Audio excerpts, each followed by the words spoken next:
Hey everybody, Tracy Brown here. Oh my goodness. Achieving Inclusion Summit. Be bold. That is the theme this week, and we are being bold as we pay attention to avoiding fatigue, confronting racism, and measuring progress. Now, I really hope that you were able to watch the earlier session with the conversation with me and with Jolene Jang. I know if you dialed in right on time, you were like, what's going on here? But I'm based in Dallas. And earlier today, we've completely lost power. And right before that session, we had power, but there was this big, loud thunder, and all of a sudden, nothing was working. Nothing. So, after trying two or three things, like we rebooted the desktop computer, thought that would work, and started, but it didn't work. And then we rebooted the laptop as that was already running as a backup, and had to reboot the router, but we did have the conversation. So if you've ever been a part of a live event, you just have to be prepared for anything. So if you did miss it, or if you thought it didn't happen, please check out any of the live streams on YouTube or Facebook or LinkedIn, and it is there for you to review. So thank you for your patience. And if you did have the opportunity to watch it and you got something really fabulous from that conversation, please just put it in the comments or in the chat. I'd love to know. Also, before I forget, if you would like to be on camera with me in a live conversation on the last day of the summit, then I would love to have a real time conversation. So the 2 p.m. session is really a focus on real life challenges. So you can bring challenges that you want some ideas about how to handle, or you could come and share how you handled a real life challenge with your inclusion strategy in your organization.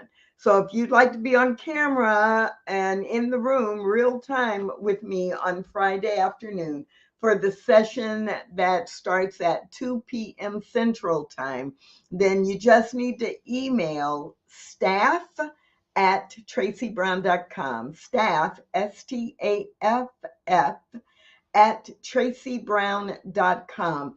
And we have a couple of seats available, so we will get back to you. And I'd love to meet you. Or maybe you're somebody I already know, and we'll just have a great conversation. But this session right now, this session is part of the series of Tracy's tips. And again, we have three themes, and this idea about measuring progress and avoiding fatigue really does depend on us thinking in advance about how we position our strategy. And so when we do that, when we are able to demonstrate or explain how our DEIB initiatives and programs are linked to the bottom line, it can make a really big difference. It does keep you from burning out because you actually understand the impact you're trying to make. And it also helps you measure the impact, the business impact that you are having on your organization. And so let's pop in to Tracy's tips.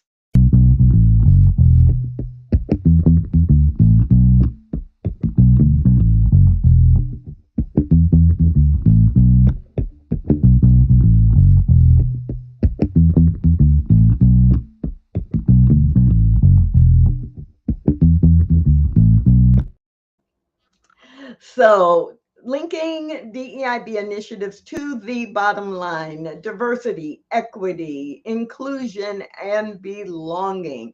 How do we connect that to the business? And I'm really aware with throughout this entire summit, there are some of you who have not met me or have not worked with intentional inclusion before. So I do have to remember to actually just give you a little bit of background information. So Intentional Inclusion Inc. is the primary brand, and we work with leaders and organizations throughout the nation on inclusion strategy. I'm also the founder and moderator for a public Facebook group called What Is Mine to Do, that is focused on interrupting and ending race-based hatred and violence. I do diversity and inclusion work in spiritual communities under the moniker or brand of Stained Glass Spirit. And of course, you are here participating in the Achieving Inclusion Summit. So here are three things that I'm going to try to do in this conversation about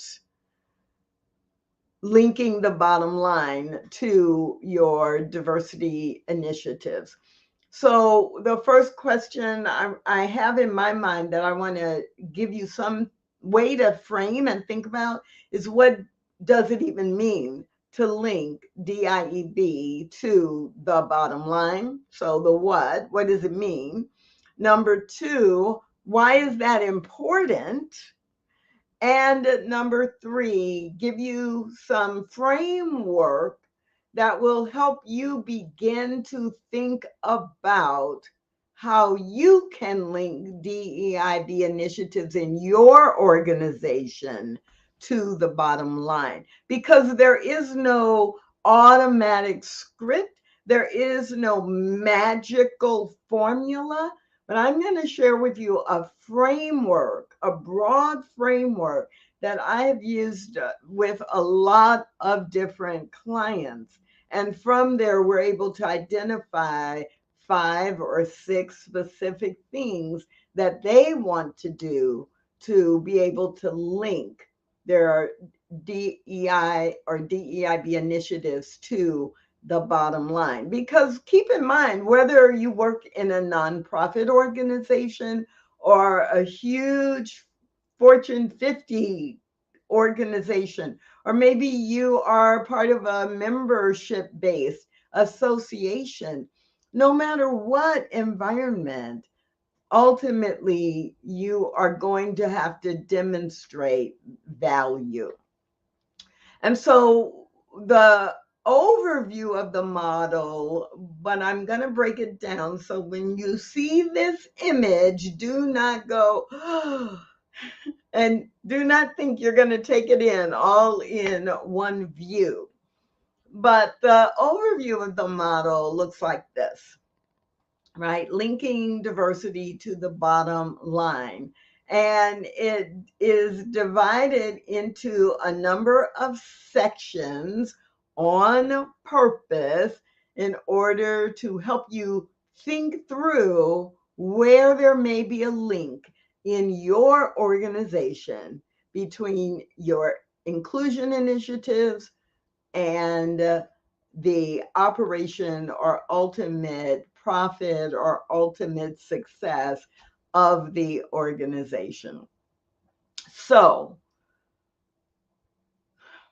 this is true for DEIB, and it's true for almost everything else in the organization.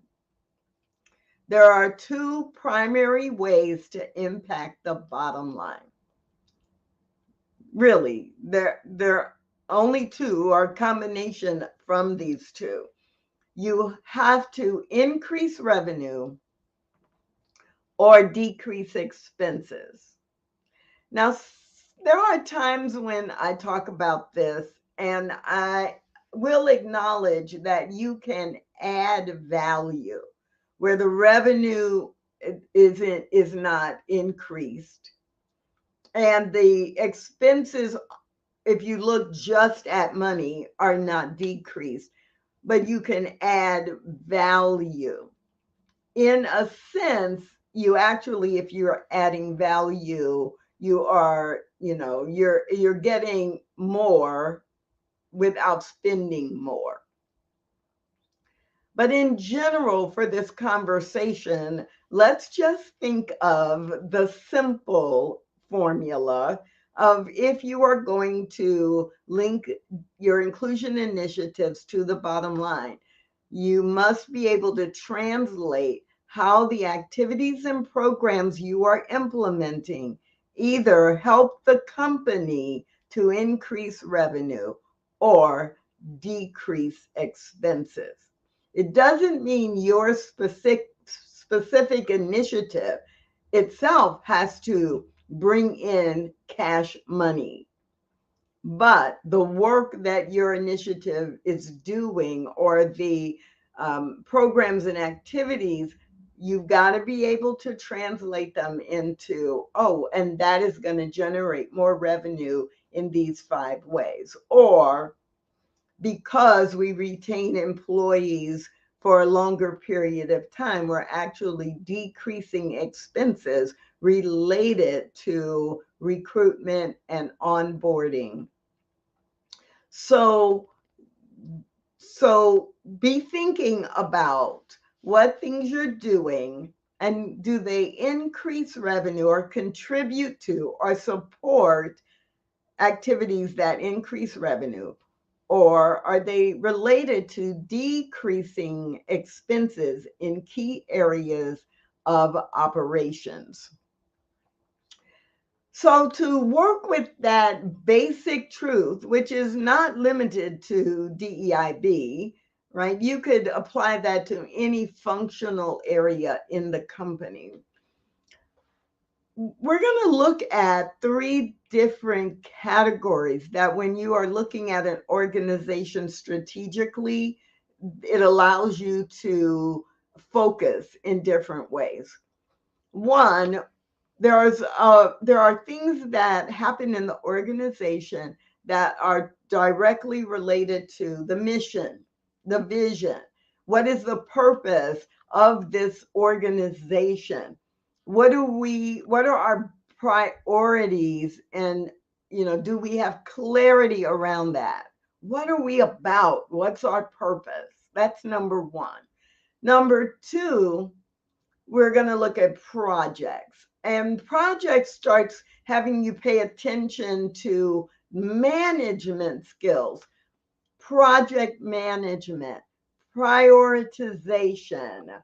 What are the things that are needed to execute on the business to deliver business results? Who are your vendors? Who do you have partnerships with? How do you figure the return on investment? Those kinds of management skills become really important when we start looking at projects. And then the third strategic component or category is the people. And you, like me, know folks who have really good management skills, but not so good leadership skills. And so, with the people issues, whether it's recruitment or promotion or employee activities, whether it is benefits and compensation, it's how do you resolve conflict? What's the culture of the organization? All those things that talk about or get us focused on the people and the experience people are having in your organization. That's the third category. And usually we're looking more at leadership skills and leadership programs or activities. So, does it increase revenue, decrease expenses, led by each of these 3 key areas? That's all the model does. And so, if we look at that, let's look at purpose and clarity. So when you're looking for in your organization, what are some of the ways that diversity related initiatives can have a measurable impact on the bottom line? Okay, well, if you're looking to increase revenue, are there things going on that you're saying you want to increase net profit or maintain or increase shareholder return? And how is it that what you are recommending to leadership as a key program or activity is going to help you do that?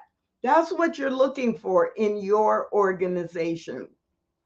How can we meet or exceed customer expectations or establish or maintain industry leader status?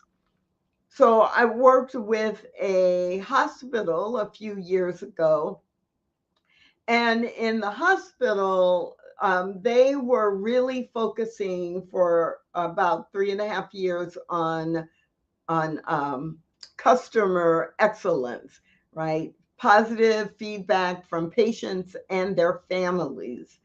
And it really was for them at that time.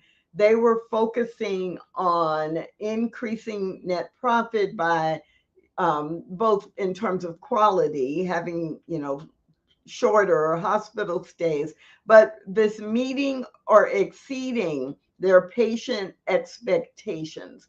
And so I was really happy to be involved in a group of people brainstorming about, okay, so your hospital, you're in a large metropolitan area, you actually are a multi-hospital system, and let's look at the demographics of the people who you are serving, the communities where each of your hospitals are based. And let's look to see if there are different cultural groups that might have different cultural expectations or culturally influenced expectations about what it means to be respectful. What are our practices around health and death? And how is staff prepared to anticipate and respond to those things that are different from what they may be used to? And luckily, we had some patient satisfaction data before we started, and we brainstormed, and then we did some focus groups, and then we implemented some things. And 12 months later, there was a higher level of patient satisfaction, good and positive feedback. So we had something to go back to and compare.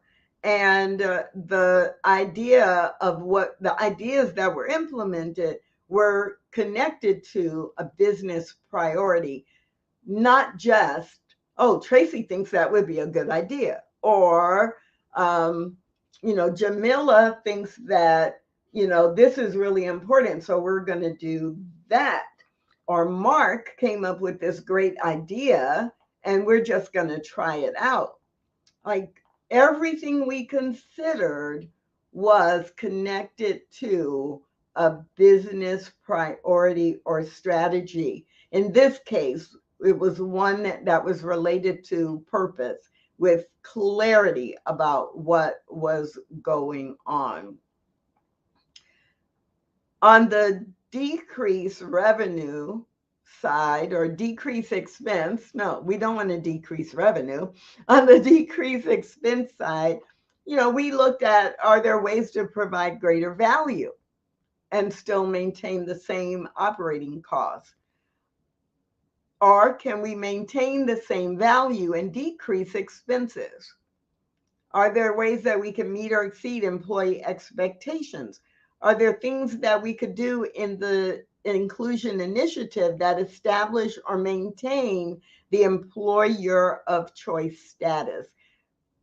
And I've worked with several organizations where they were already listed as, a choice employee or 100 best employee in their market, or right, they had already worked to that and they wanted to maintain it, and their workforce was changing because of the demographics were changing. But it was part of their business reputation, right? We are one of the best places to work. We don't want our scores to go down.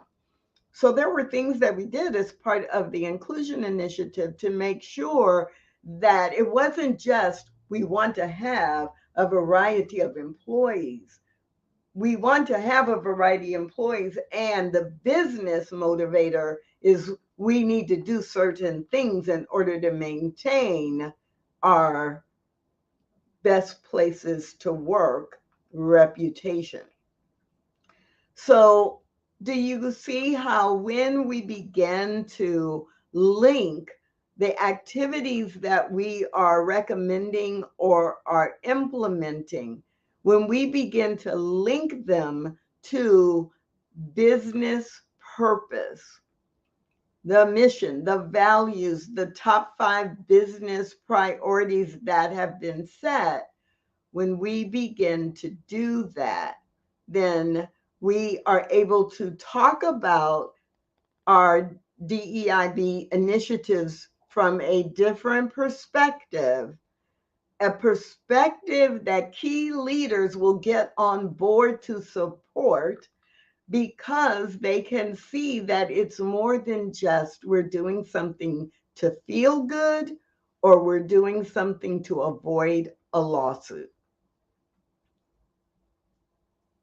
And now I know, you know, just like I do, that sometimes people think the only reason that we do this work is because someone's making us, or there's been a lawsuit and we're trying to clean something up.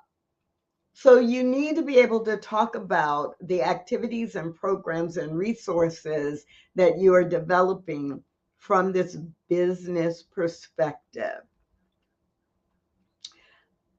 So let's move from the purpose umbrella to the projects umbrella.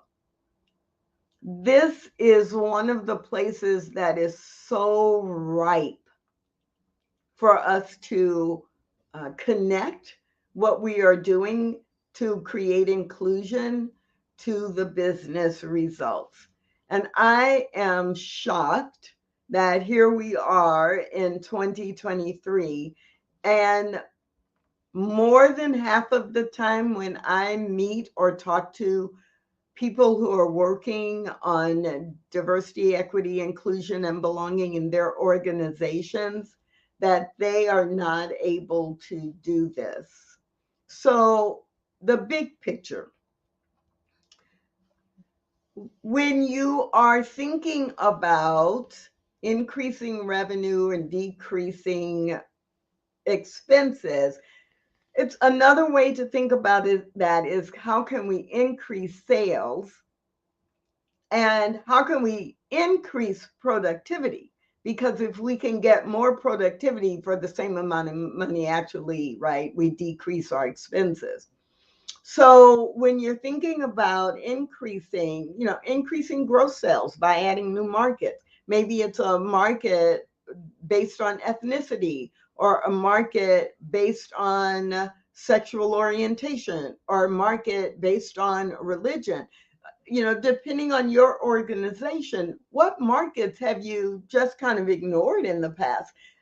And you've done just fine, but now you want to expand and include that market segment, right? Then if it's a market segment you don't have a lot of experience with, then there almost always is some angle where your inclusion initiatives can contribute to people developing the skills they need to understand and interact with that market, or with people understanding cultural influences that they wouldn't automatically know that will help them close the deal instead of, not be trusted. There are all kinds of ways that your inclusion initiative can actually connect in with sales and marketing and advertising. If you look at increasing productivity from the perspective of having the management skills to actually set priorities, to use qualitative and quantitative data, a lot of the focus on quantitative data comes in this area, but it's about getting the same results you've always gotten, but with fewer resources tapped, or some new form of innovation and creating improved systems.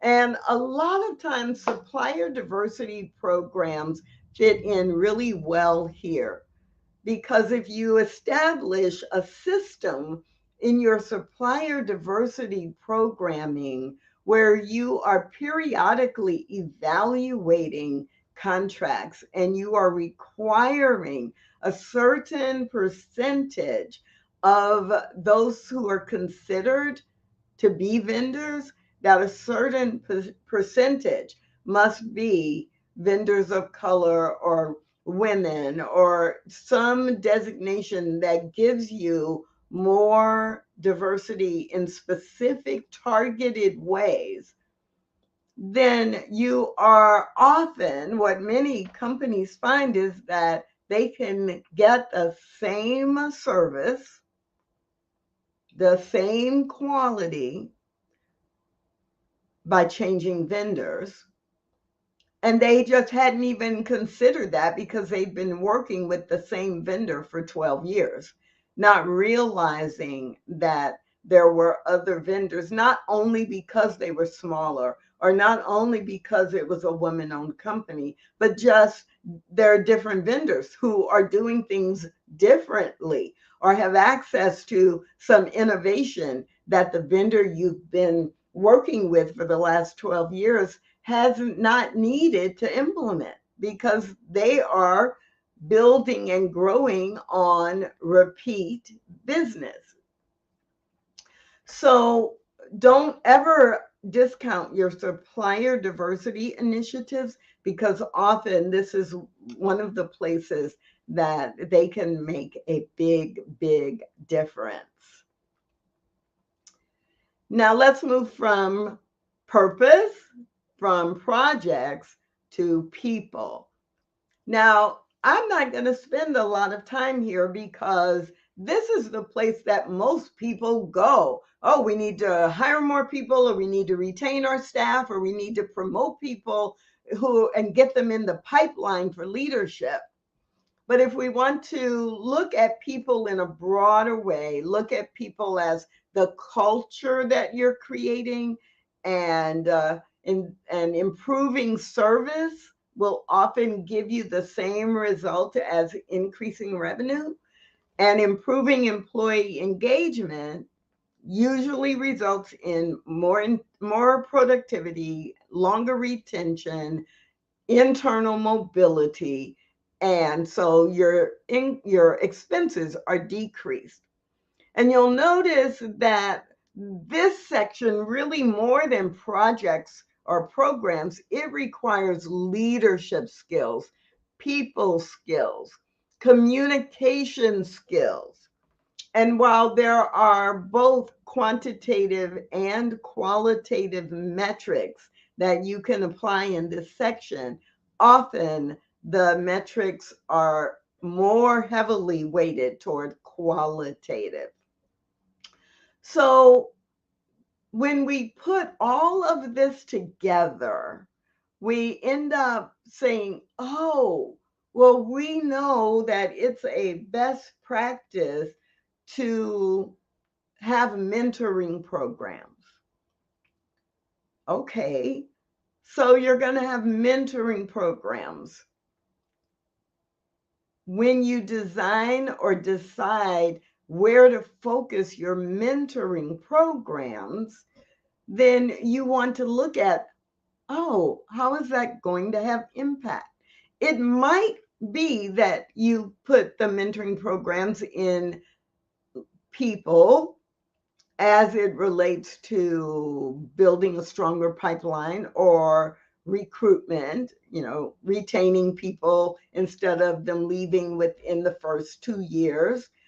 But it's also possible that you might be able to connect your mentoring program to things that are specifically related to business priorities or to programs that are needed in order to increase your market share, in order to shift your marketing and advertising or community outreach.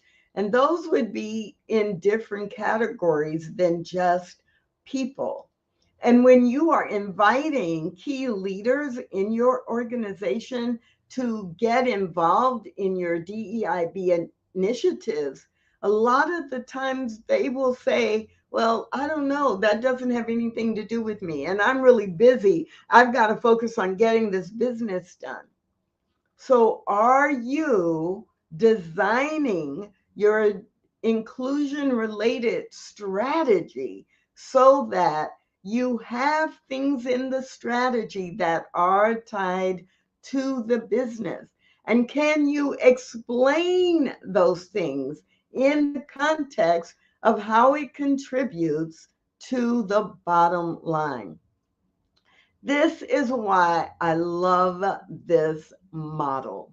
It has helped me as I have worked with clients in dozens of different types of industries, be able to have the conversation with leaders at all levels about why they should value inclusion and how it can help them achieve their business goals.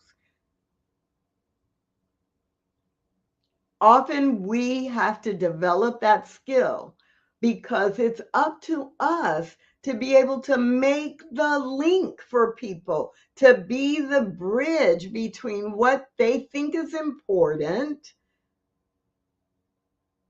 and what we know is important. So if you don't want your DEIB initiative relegated to the backfield or put over to the side and only really expected to bring value when there's a problem and they call you to say, oh, you come help us fix this, then this model helps you begin to integrate what you're doing. Now, if you haven't had a model like this and it's all new to you, and you're already doing an inclusion related program and it's already in process, I bet that many of the things that you are doing, you can begin to link to the purpose of the organization or the primary projects of the organization. You just haven't thought to approach it that way before. So there are two key ways that I suggest you think about what you've seen in this model over the last 20 minutes. One, I encourage you to think about this model as a way to spark dialogue, right? It's not that you always are going to have the answer and know exactly how to make the link, but you can bring it forward in order to spark dialogue with other leaders in your organization. And by asking them or giving them some examples, or even just taking, we're doing this right now. Do you see any ways that it connects to the business purpose?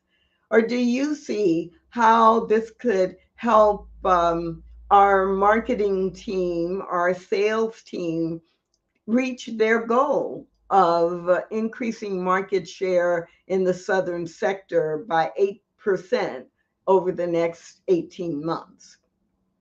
So if you know that does require that you are paying attention to the business goals and what leadership has said is important, but you don't have to always know the answer.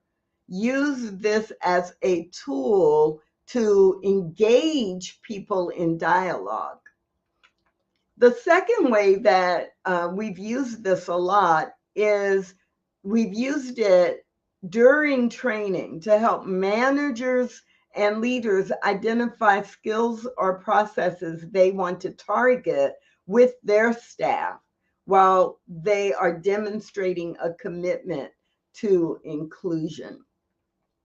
And this has been really successful because, again, most of your managers and leaders are not experts in diversity, equity, inclusion, or belonging.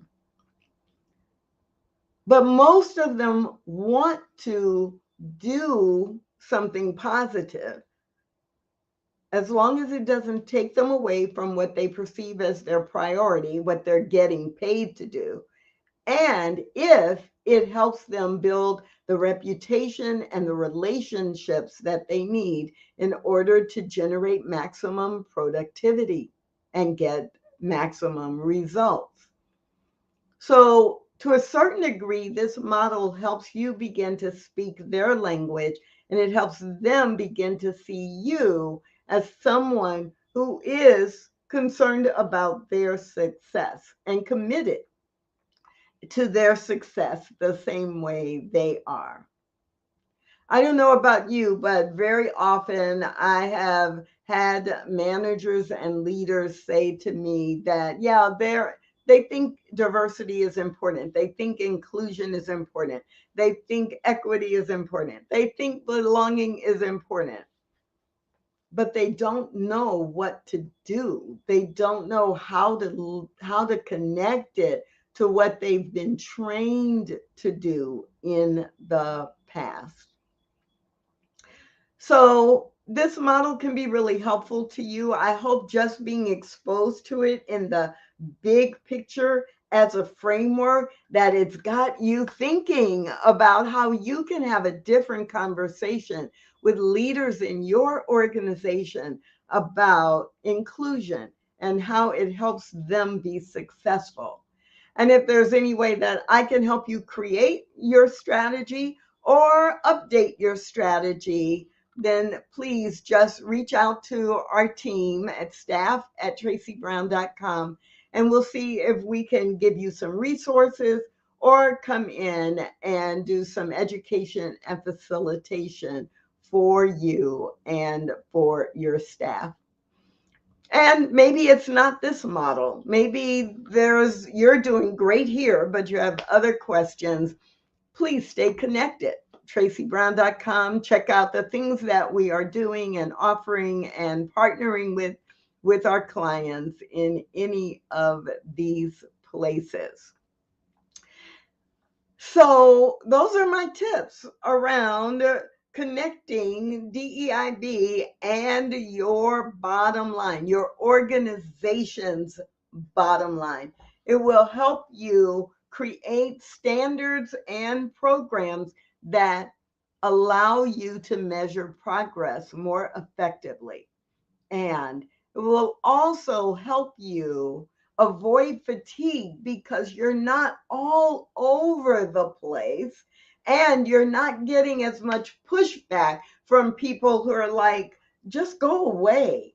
Your inclusion stuff, it's important, but I don't have time for it, because you have made the link with them of how it relates directly to what's important to them. So before I close out, I do want to remind you, number one, if you want to be live and in the room with me at 2:00 Central Time on Friday, that session on navigating real life challenges, maybe we'll talk about a challenge you are facing right now in your organization, or come and be live with me and share a success you've had navigating a big challenge in your organization that was inclusion related in the last year or 18 months. And later today, coming up, is a conversation with Karen Fleshman from Racy Conversations. And you do not want to miss it. I promise you, you do not want to miss it. If you don't have the full schedule, then that means you didn't actually register. And you can find the schedule by going to achieving-inclusion.com, achieving-inclusion.com, and you can see the entire schedule for this 3-day summit. But that's all I've got for you right now. And we'll see you in a little while talking with Karen Fleshman.